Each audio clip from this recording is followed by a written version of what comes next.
আসসালামু আলাইকুম lovely viewers. আসুন 22শে জুলাই যারা বিমান দুর্ঘটনায় আহত ও নিহত হয়েছে তাদের জন্য বেশি বেশি দোয়া করি। এবার আসা যাক মনিটাইজ প্রসঙ্গে।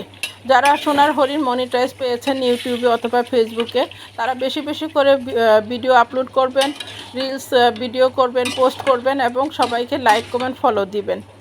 আপনি সবাইকে লাইক কমেন্ট ফলো না দিয়ে শুধুমাত্র ভিডিও আপলোড করলে আপনার রিচ এঙ্গেজমেন্ট বাড়বে না, সেই সাথে আপনার মনিটাইজও হারিয়ে ফেলবেন।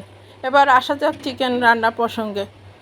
জীবন তো আর থেমে থাকে না, তাই বাচ্চাদের জন্য হলো নিজের জন্য হলো কিছু রান্না করতে হয়। এখানে আমি 1 কেজি পরিমাণ হাড় চিকেন নিয়েছি, মানে শক্ত মুরগি যেটা বলা যায় সেটা নিয়েছি।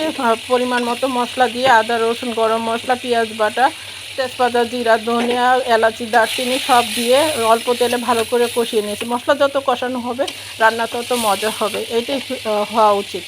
সিদ্দিকা কবির আবার রেসিপি প্রসঙ্গে বলি, উনি অনেক সুন্দর করে কষিয়ে কষিয়ে রান্না করতেন।